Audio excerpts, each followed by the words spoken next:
A shocking US congressional report alleges the May conflict was covertly leveraged by Beijing.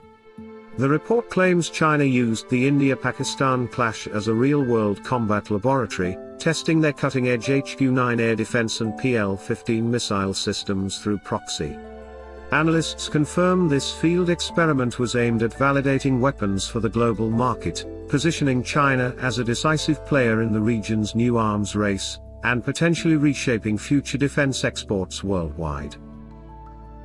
In a major display of deepening Gulf-Pakistan strategic ties, the Pakistan Navy confirms the participation of two Royal Saudi warships, the HMS Jozan and HMS Hale, in the upcoming AMAN 25 multinational naval exercise. The addition of the Kingdom's specialized forces significantly bolsters the drill, which unites nearly 60 navies under the theme of Together for Peace. This joint effort underscores the commitment to regional maritime security and stability in the North Arabian Sea. Major news from the Dubai Air Show. Pakistan's Ministry of Defense Production has formally signed the JF-17 Block 3 export deal with a friendly nation, confirming the sale of the multi-role fighter.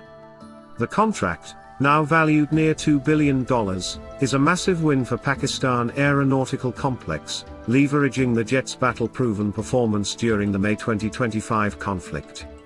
This monumental deal solidifies the JF-17 as a top-tier contender in the global 4.5 generation market. Sorrow and shock in Dubai and New Delhi as the Indian Air Force confirms the fatal crash of a Tejas fighter jet during a demonstration at the air show yesterday.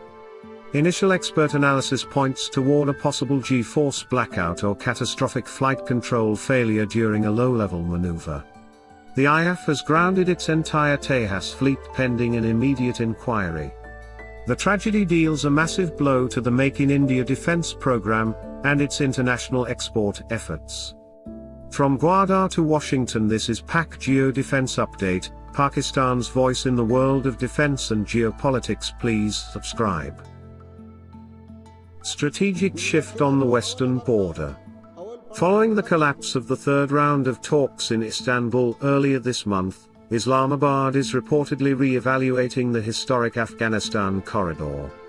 Defense sources indicate that Pakistan is moving toward establishing a controlled buffer strip, a sterilized zone extending 5 kilometers inward, monitored by persistent drone swarms rather than static checkposts. This move aims to physically sever the supply lines of the TTP, which a recent Foreign Office statement confirmed are still flowing freely from Afghan soil. If implemented, this buffer would effectively end the era of porous movement, replacing it with a no-man's land enforced by loitering munitions. Dominating the invisible battlefield. The Ministry of Defense Production has greenlit the establishment of the National Electronic Warfare Training Center, NEUTC, at Haraipur. This decision follows the Senate Standing Committee's recent visit to the NRTC, where officials showcased Pakistan's critical need to secure the electromagnetic spectrum. The new center is tasked with training a next-generation cadre of officers capable of executing spectrum denial operations, blinding enemy radars and jamming communication nodes. With the induction of new jamming suites on the JF-17 Block 3, this center will serve as the brain trust for integrating these assets into a cohesive, offensive electronic order of battle by 2030. A sea change in maritime power. A new global defense report titled Blue Water Future 2030 suggests that naval supremacy in the Indian Ocean is rapidly shifting from heavy destroyers to unmanned surface vessel, USV, fleets. The report highlights Pakistan's navy as a key early adopter, noting its recent integration of Turkish-designed autonomous boats during the Sea Spark exercises. Analysts warn that traditional capital ships are becoming liability magnets for hypersonic missiles. Pakistan's strategy now pivots to a mosquito fleet doctrine, swarms of armed, autonomous drones capable of overwhelming larger hostile combatants like aircraft carriers at a fraction of the cost. The end of the open border trade era.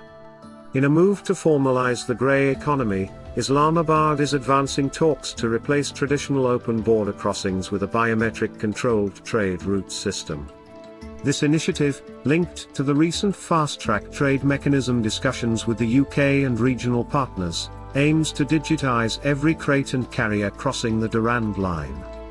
The new system proposes smart gates at key terminals like Torkham and Chaman, requiring iris scans for all commercial drivers. Officials state this will not only curb smuggling but also prevent the infiltration of hostile elements under the guise of commercial transit, aligning with the new one-document regime. Boots off the ground, eyes in the sky. Pakistan's military strategy is entering a decisive new phase, autonomous monitoring. Leaving behind the legacy of continuous physical deployment in rugged terrain, the army is transitioning to a sensor-based grid. This shift relies on the mass deployment of the locally produced Sharp R3 UAVs and air-integrated border cameras. The goal is to reduce troop exposure to cross-border sniper fire while increasing surveillance coverage to 24/7. By utilizing AI to flag suspicious movement, quick reaction forces, QRF, can be heli-dropped precisely where needed, replacing static patrols with dynamic, intelligence-led strikes. The ultimate equalizer is here. Defense analysts are calling the integration of the Chinese PL-17 ultra-long-range air-to-air missile a strategic checkmate for the Pakistan Air Force. With a staggering range of 400 kilometers, the PL-17 is designed for one specific purpose: hunting high-value assets. This capability puts Indian AWACS and mid-air refuelers in the crosshairs long before they can support their fighter fleets. By pushing these force multipliers back, the PAF effectively neutralizes the range advantage of the Indian Rafales. If deployed on the J-10C or JF-17 Block 3, the PL-17 denies the enemy the luxury of a safe rearguard, fundamentally rewriting the rules of air combat in South Asia. A stealth fighter in name, but not in capability. Leaked details of the historic Saudi F-35 deal reveal a tethered fleet. While Riyadh has secured the airframe, Washington has reportedly stripped the jets of the critical Day 1 advantages held by Israel. Defense insiders confirm the Saudi variant will be locked out of the AAM-260 Jatan program, the ultra-long-range missile designed to dominate the skies. Furthermore, unlike Israel's Adir fleet, which operates on an open architecture allowing local code modifications, the Saudi jets will run on a black box software build. This hard-coded restriction prevents the integration of non-US weapons and denies Riyadh the independent electronic warfare library essential for true autonomy. The message from the White House is clear: Saudi Arabia gets the stealth, but Israel keeps the edge. That's enough for today. Share your thoughts in comments section, and please answer today's question.